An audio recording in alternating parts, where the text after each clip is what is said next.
வருஷத்துக்கு மேல கடன் வாங்கக்கூடாது இருக்கு.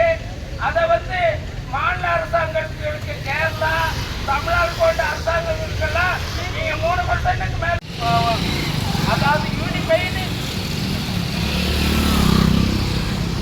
சிவில்,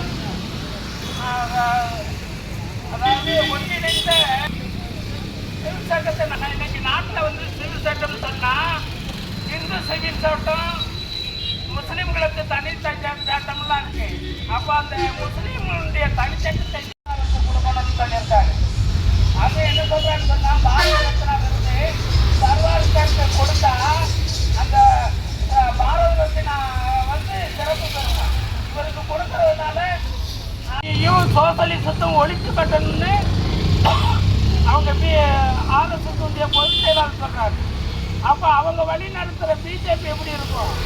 பிஜேபி அரசாங்கம் என்ன செய்யுதுன்னு சொன்னா பொதுத்துறை நிறுவனங்கள்லாம் அழிச்சுக்கிட்டு இருக்கிறாங்க. வந்து 500 லட்சம் கோடி கடன் வாங்கியிருக்காங்க.